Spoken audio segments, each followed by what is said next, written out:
তো hello guys, অন্য একটা ভিডিও নিয়ে চলে এলাম। দেখো, তারাপীঠের শেষ পর্ব নিয়ে চলে এসেছি। আমরা নিয়ে চলে এলাম নিমাইয়ের বাড়ি।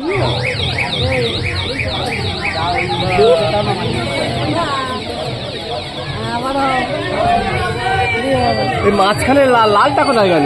লাল আমাদের বহিনীর মতো এখানে ওই মন্দির করে না, বহিনীর মতো হয় না লাল। আচ্ছা আচ্ছা। এখানে দেখো ব্যাপারটা হয়েছে কি, দুজন মিলে এসছে আমার মাকে টিপ পড়াবে বলে, এদের আর কি পয়সা নেওয়ারে ধান্দা আর কি। তো আমার মা বলে আমি যেখান থেকে একজন নিয়েছি সেখান থেকেই নিয়ে এক জায়গায় পয়সা দেবো। আর এই যে আমরা একে একে প্রবেশ করছি। মন্দিরের মধ্যে কোনো ক্যামেরা অ্যালাউ নেই, তাই জন্য তোমাদেরকে আমি দেখাতে পারিনি যে মন্দিরের ভিতরে এখানে নিমাই শ্রী চৈতন্যদেবের মূর্তি ছিল।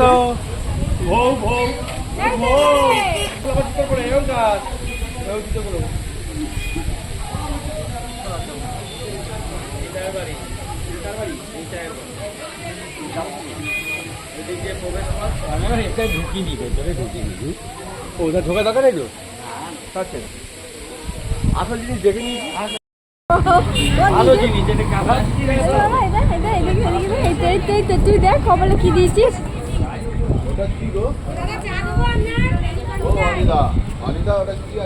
ওর নিজের টিকিট এই দেখো, এবার আমার নেই।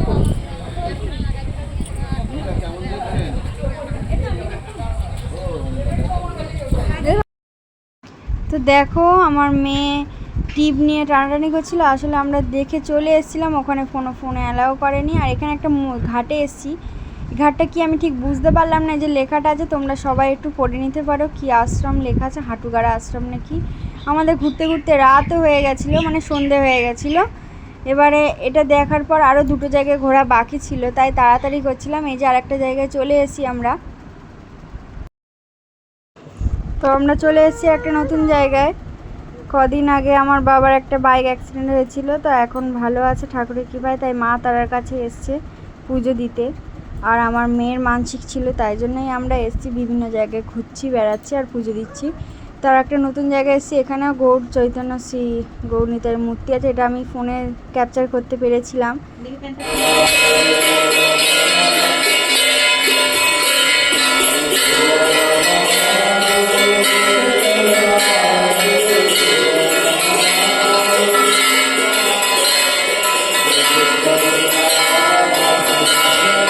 দেখো এখানে নয়নতারা ফুল গাছ অনেকটাই, আমাদের ওখানে পাওয়া যায় না এই ফুল গাছটা। আর একটা নতুন জায়গায় চলে এলাম, এটা সিংহদুয়ার বলে, নামটা মনে আছে আমার। এই যে আশেপাশে দোকানপাটগুলো, আমাদের ঢুকতে ঢুকতে প্রায় 8:30 বেজে গেছিলো। আর আমার মার বাচ্চা কথা বলছে, প্লিজ অ্যাভয়েড করে যেও। আর দেখো তোমাদের দাদা ভিডিও করছে বাইরে থেকে। বাইরেটা তোলার অ্যালাউ আছে, কিন্তু ভিতরে ঠাকুরের সাথে ফটো তোলা অ্যালাউ নেই।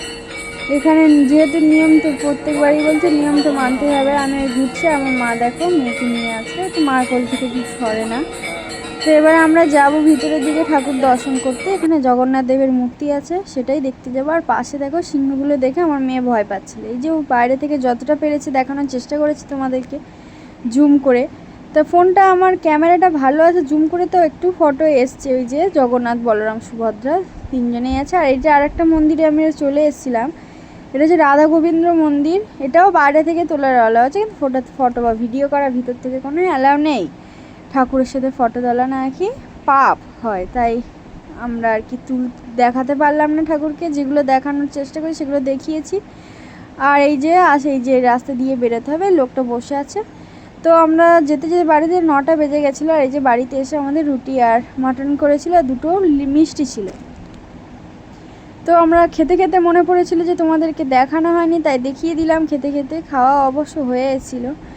আর এই যে আমরা সকালে এই মন্দিরটা এসেছি, ভারত সেবাশ্রম সংঘে। মন্দিরে আমি আর তোমাদের দাদা এসেছিলাম, তা ওরা কেউ আসেনি। আমরা তো আগে দেখে গেছিলাম, তাই জন্য ও দেখেনি, তাই ওকে নিয়ে আমি এসেছিলাম মন্দির দেখাতে। তো মন্দিরটাও খুব সুন্দর, সব কিছুই পরিষ্কার পরিচ্ছন্ন। তো এটাই আমাদের তারাপীঠের শেষ। বামাখ্যাপার বাড়িতে যাওয়ার কথা ছিল, যে ওখানে গিয়ে কোনো লাভ নেই, যেহেতু ওখানে কিছু দেখার নেই, তাই গাড়ি খরচা করে ওখানে যাওয়ার দরকারই পড়বে না, একবার দেখলেই যথেষ্ট। আর এদিকে দেখো এই রথটা কত সুন্দর, এদিকে ওদিকে দুদিকেই রথ ছিল। আর এটা মানে স্বামীজির মূর্তি, স্বামীজিকে পুজো করা হয়। আর নিচে আন্ডারগ্রাউন্ডে আছে রাধাকৃষ্ণর মূর্তি, রাধাকৃষ্ণর বিভিন্ন যেগুলো লীলা করেছিল সেগুলো, তারপরে বিভিন্ন রূপ কৃষ্ণের সেগুলো দেখানো হয়েছে। এই যে দেখো আমরা আন্ডারগ্রাউন্ডে চলে এসেছিলাম। এই যে কি আছে এটা, কুম্ভ, বরাহ, আরও বিভিন্ন রূপ যেগুলো আছে সব এক এক করে তোমাদেরকে দেখিয়ে দিলাম। নরসিংহ রূপ, বামন রূপ, পরশুরাম, রাম, সব নিচে বড় বড় করে লেখা আছে যাতে বুঝতে অসুবিধা না হয়। আর এই যে কলিযুগের কল্কি অবতার।